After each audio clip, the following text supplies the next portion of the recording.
자, 이제 이 규정의 운영 바로 그렇게 들어간다는 겁니다. 원래는 자, 이 각각의 요건을 전부 다 증명을 공정거래위원회에 해줘야 되는데, 다만 이런 사정들이 있더라라고 한다면 그때는 합의가 있는 것으로 추정이 되니까 오히려 저희 그런 게 아닙니다 라는 사실을 사업자가 주장 증명해야 된다라는 식으로 증명 책임이 넘어가는 거예요. 되셨죠? 자, 이것이 이제 동그라미 2번 규정의 운영과 관련된 증명 책임의 문제예요. 자, 그래서 자, 이 증명 책임 문제와 관련돼서는 뭐 판례 여러분들께서 이제 줄친 부분만 설명드렸으니까 확인을 해주시면 될 것으로 보이고요. 자, 그 다음에 이것은 이제 동그라미 3번까지 모두 마찬가지로 판례들에 해당되는 것이고 말씀드린 그 영역에 해당되는 겁니다. 원래는 다시요. 자, 이 요건에 해당된다라는 사실은 공정거래위원회가 증명해야 됩니다. 사실상 어려워요. 하지만 자, 요 행위들이 있었다. 그리고 개연성 있는 행위가 있었다. 그 다음에 정보교환 행위가 있었다라는 것이 판명되면 합의가 있었겠지라고 추정이 되니까 이때의 경우에는 추정된 사실을 깨기 위해서는 그게 아니다라는 사실을 해당 사업자들이 스스로 주장 증명해야 된다. 그렇죠? 자, 이런 형태가 되는 것이다. 자, 그러면서 이제 동그라미 4번으로 들어가는 겁니다. 사실 자, 어느 사업자들끼리 이와 같은 담합행위가 있었다라는 것은 참 어려운 판단이에요. 그러니 추정 규정까지 둔 겁니다. 자, 보통 이제 아까 말씀드린 바와 같이 라면 회사들이 어느 날 라면 값을 한꺼번에 올려버리더라. 같이 모종의 뭔가 이야기를 한 거 아니야? 라고 생각되더라. 자, 그 행위가 있었고, 자, 그 다음에 기타 뭔가 사정은 있어야 돼요. 기타 어떤 사정이 있고 재반 사정이 있어야 되고, 자, 그러니까 이쯤 되면 그 사람들이 합의한 게 맞다라고 볼 수 있는 고도의 개연성 있는 행위까지 나아갔을 때 그때 우리는 추정이 될 수 있는데 사실은 이거 판단하기도 사실 어렵습니다. 왜냐? 자, 이렇게 됐으니까 당신들 부당공동행위 담합한 거 아니냐라고 공정거래위원회가 일단 적발하면 항상 하는 소리들이 있죠. 아니, A 업체가 올리길래 그냥 나도 따라 올린 건데요? 라고 B 업체나 C 업체 사장님들께서 말씀하시는 경우들이 많아요. 즉, A와 B와 C가 자, 누가 먼저 지금 안 그래도 경영이 어렵다.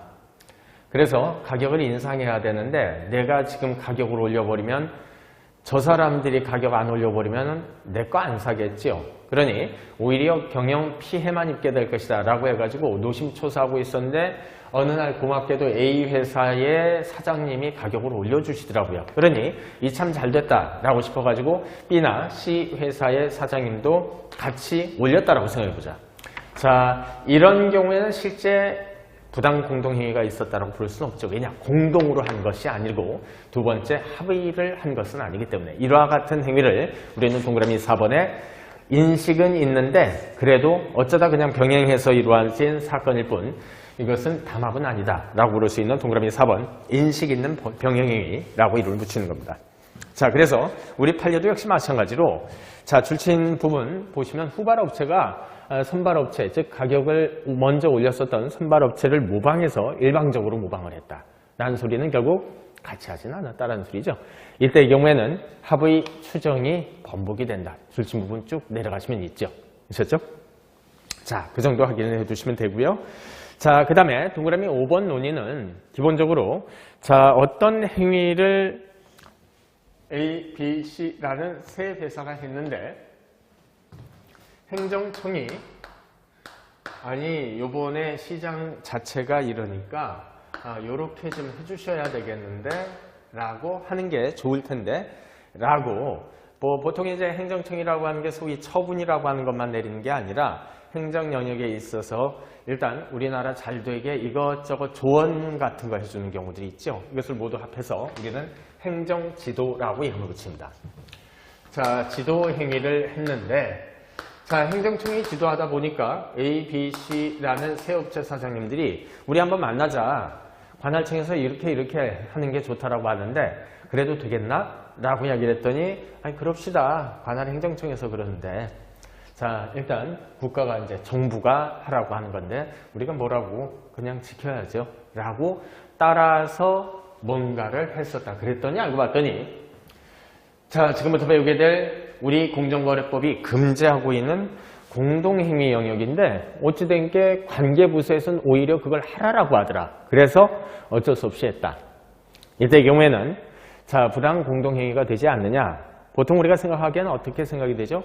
이것은 관계부서가 시켜서 그렇게 했으니까 그러니까 뭐 할 수밖에 없었고 그렇다면 이것은 부당한 거 아니지 않느냐라고 부를 수 있는데 자, 공정거래법은 뭘 위한 법이라고요? 공정한 경쟁 질서를 확립하기 위한 법이다. 됐죠? 따라서 만약에 그 행위 때문에 공정한 경쟁 질서가 어찌됐건 위태로워졌다면 그 위태로운 행위를 한 이유가 행정청이 시켜서이건 아니면 자발적으로 이건 여부는 신경 쓸 필요가 없는 겁니다. 한마디로 결론은 행정청의 행정지도에 의해서 이루어진 행위라도 부당 공동행위가 될 수 있다라는 거예요. 아셨죠? 자, 거기까지 확인을 해 주십시오. 자, 그 다음에 말 그대로 자, 이와 같은 공동행위를 한 것에 대해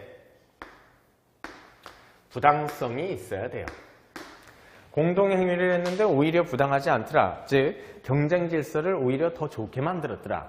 자, 이 경우에는 자, 공정거래법이 금지하고 있는 행위에 해당되지 않습니다. 저 행위를 했어도 부당하다라고 평가되지 않는다는. 아셨죠? 따라서 결국 우리는 용어를 구축했을 때 부당한 공동행위를 금지시키는 것이지 정당한 공동행위를 금지시키는 것은 아니에요.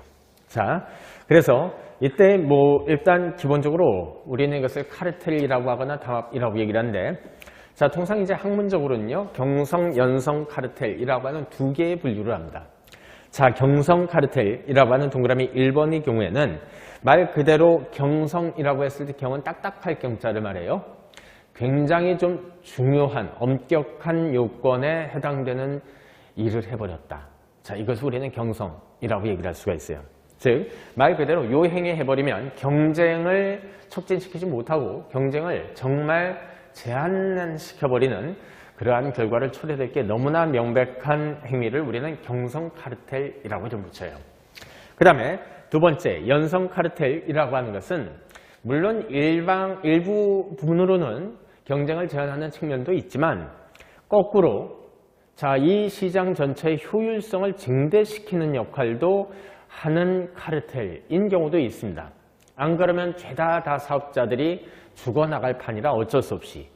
그래서 자, 이때의 경우에는 물론 어쩔 수 없이 한 것이어도 부당 공동행위에 해당이 되긴 되어서 경쟁을 제한하는 측면은 있지만 그걸 함으로써 오히려 사업체들이 살아는 났더라 라고 한다면 이와 같은 경우에는 시장 효율성을 증대시키는 역할도 했기 때문에 이것을 우리는 연성 카르텔이라고 통상 분류를 해볼 수 있습니다. 자, 그리고 연성 카르텔, 그 다음에 경성 카르텔의 각 종류로는 어떤 것이 있는지는 눈으로 한번 쭉 봐두시면 됩니다. 자, 아직까지 우리 시험 문제 출제된 바는 없으니까 자, 그 정도 확인해 두시고 그 다음에 페이지를 넘기셔서 자, 부당 공동행위라고 하는 것이 있기 위한 마지막 요건 중에 하나는 부당 공동행위를 하고 났더니 이 회사들이 부당이득이 생기더라 아니더라 라고 하는 부당이득 발생 여부는 검토의 대상이 아니다. 아셨죠? 자, 검토 대상이 아닙니다. 그래서 실제 저 담합을 하고 난 후에 각 사업자들이 부당이득을 취득했는지 여부는 자, 부당한 공동행위와 관련된 합의를 했는지 여부와는 무관한 이야기다 정도 체크해 두시면 됩니다.